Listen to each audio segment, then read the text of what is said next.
Malayalam പെൺകിളി YouTube ചാനലിലേക്ക് എല്ലാവർക്കും സ്വാഗതം. ഇന്ന് ശിവരാത്രിയാണ്. ഞാൻ മനയ്ക്കൽ ശ്രീ മഹാദേവി ക്ഷേത്രത്തിൽ പോവാണ്. രാവിലെ 8 മണിയാകുമ്പം 8ൻ്റെ സൂപ്പറിന് പോകാൻ വേണ്ടി ഞാൻ വലിയരിച്ചിറ ബോട്ടേറ്റി വന്നിരിക്കുക. ഞാൻ അവിടെ ഇരുന്നപ്പം അവിടെ ഒന്നും ആരുമില്ല, ബോട്ടേറ്റിലൊന്നും ആരുമില്ല, ഞാൻ മാത്രമേ ഉള്ളായിരുന്നു. കുറച്ച് കഴിഞ്ഞപ്പോഴേക്കും ബോട്ട് വന്നു. ഞാൻ നവരശ്മി ബോട്ടേറ്റിയിലാണ് ഇറങ്ങുന്നത്. ഇത് കായലിൻ്റെ അങ്ങേ അറ്റത്തുള്ള ബോട്ടേറ്റിയാണ്. അവിടെ ഇറങ്ങിയിട്ട് കുറച്ച് നടപ്പുണ്ട്, ചെറിയൊരു വഴി കൂടെ കുറച്ച് നടപ്പുണ്ട്. അവിടെയാണെങ്കിൽ ചെറിയ പാലങ്ങളും കല്ലുകെട്ടും വീടുകളൊക്കെ ഉണ്ടായിരുന്നു. ഇതിലാണ് ഞാൻ നടന്നു പോയത്. ഇപ്പം ഞാൻ ഒരു സ്ഥലം കാണിക്കുന്നുണ്ട്, അത് ഒരു സിനിമയിലുണ്ട്, പുള്ളിപ്പുലി ആട്ടിൻകുട്ടികളിൽ. അതിനകത്ത് നമിത പ്രമോദിൻ്റെ ക്യാരക്ടർ താമസിച്ചിരുന്ന വീടുണ്ടായിരുന്ന സ്ഥലമാണത്.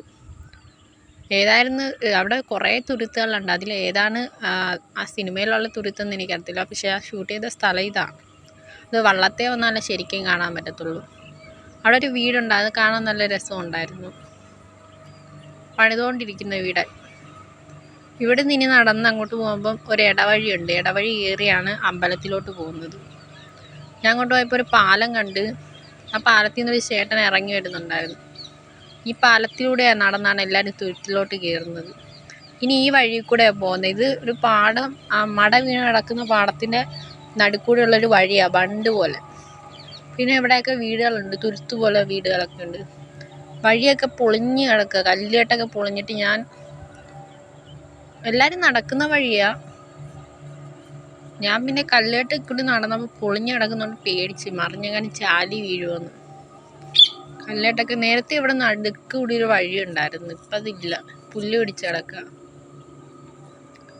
പിന്നെ നമ്മൾ അവിടെ ചെന്ന് കഴിഞ്ഞിട്ട് കടത്തിറങ്ങിയാണ് അമ്പലത്തിലോട്ട് പോകുന്നത്. കടത്ത് അവിടെ ചില ദിവസങ്ങളിലേ ഉള്ളൂ. ഇന്ന് ശിവരാത്രി ആയതുകൊണ്ട് അമ്പലത്തിലോട്ട് ആൾക്കാരെ ഇറക്കാൻ വേണ്ടി കടത്തുണ്ടായിരുന്നു. ഞാൻ അപ്പോൾ കടത്തിൽ കയറി അപ്പുറത്തിറങ്ങി. ഒരാളെ ഉള്ളെങ്കിലും ആ ചേട്ടൻ അക്കരെ ഇറക്കി തരും. ഞാൻ വന്നപ്പോൾ എന്നോട് ചോദിച്ചത് അക്കരെ പോകുന്നുണ്ടോ എന്ന് ചോദിച്ചപ്പോൾ ഞാൻ അക്കരെ പോകാനാന്ന് പറഞ്ഞപ്പോൾ എന്നെ ഇറക്കി. ഞാൻ ഇതുവരെ ശിവരാത്രിയുടെ ദിവസം ഈ അമ്പലത്തിൽ വന്നിട്ടില്ലേ ഇതിന് മുന്നേ ഒന്നും. അപ്പോൾ എനിക്ക് അറിയത്തില്ല കാര്യങ്ങളൊന്നും. ഞാൻ വന്നപ്പോഴേക്കും ചെറിയൊരു അമ്പലമാണെങ്കിലും, റോഡിൻ്റെ സൈഡിലെ ചെറിയൊരു അമ്പലമാണെങ്കിലും അവിടെ സ്റ്റേജൊക്കെ ഉണ്ടായിരുന്നു. സ്റ്റേജ് കെട്ടി ശിവരാത്രി മഹോത്സവം എന്നൊക്കെ എഴുതി വെച്ചിട്ടുണ്ടായിരുന്നു. പിന്നെ ഇതിൻ്റെ അപ്പുറത്ത് റോഡ് ഉണ്ട്. റോഡ് വണ്ടിയൊന്നും ഓടാൻ തുടങ്ങിയില്ല, ചെറിയ ചെറിയ വണ്ടികളൊക്കെ വരും. നമ്മുടെ നാട്ടിലുള്ള അത്യാവശ്യം ആൾക്കാരൊക്കെ വരുന്ന ഒരു അമ്പലമാണിത്, ശിവക്ഷേത്രം. പിന്നെ ഞാൻ അവിടെ കണ്ടൊരു കാഴ്ച എന്ന് പറഞ്ഞാൽ കടയുണ്ടായിരുന്നു. ഞാൻ നമ്മൾ വെള്ളമൊക്കെ ഉള്ള സ്ഥലത്തൊരു കടയൊക്കെ ഈ ഉത്സവത്തിനുണ്ടാവുമെന്ന് ഞാൻ വിചാരിച്ചില്ല. ഞാൻ ചെന്നപ്പോൾ അവിടെ കട, ശിവശൈലത്തിൻ്റെ ആ ഓഡിറ്റോറിയത്തിൽ വെച്ചാണ് ഫുഡൊക്കെ കഴിക്കുന്ന ആൾ.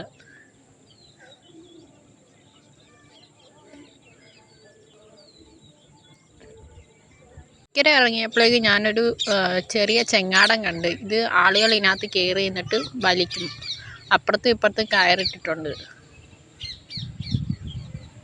ഇതിനകത്ത് കയറി ആളുകൾ പോകുന്നുണ്ടോയെന്ന് എനിക്കറിയത്തില്ല. ഞാൻ കടത്തേക്ക് കയറിയാണ് ഇക്കരെ ഇറങ്ങിയത്. ഇവിടുന്ന് അക്കരയിലോട്ട് നോക്കുമ്പോൾ അമ്പലം, നമുക്ക് ഒരു ചെറിയ അമ്പലം.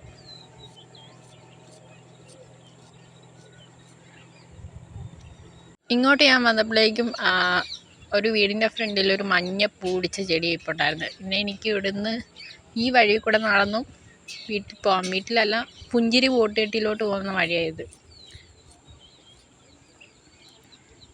ഇവിടെ വീടുകളും എല്ലാ വീട്ടിലും വെള്ളമുണ്ട്. ഞാൻ ഇങ്ങോട്ട് വന്നപ്പോൾ ഒരു പൈപ്പ് കണ്ടു. ഞാൻ വെച്ചിനി ആ പൈപ്പ് വെള്ളമൊക്കെ വരുന്നതാണോ. ഞാൻ ഇതുവരെ അത് ശ്രദ്ധിച്ചിട്ടില്ല. തുറന്നു നോക്കിയപ്പോൾ വെള്ളമൊന്നും ഇല്ല. ഇവിടെയൊക്കെ പൈപ്പ് വന്നിരുന്നത് നല്ലൊരു കാര്യമായിരുന്നു. ഇത് മട കുത്തുന്ന സ്ഥലമാണ്. ഞാൻ എൻ്റെ വീട്ടിലോട്ട് നടന്നാവുന്നത്. കുറേ നടപ്പുണ്ട്, എന്നാലും എനിക്ക് നടക്കാനാണ് തോന്നി. ഞാൻ ആ കായലിന് ചുറ്റും നടന്ന് അങ്ങ് അറ്റത്താണ് എൻ്റെ വീട്. ഇവിടുന്ന് നടന്ന്, ഇതൊരു ശാഖ കെട്ടിടമാണ്.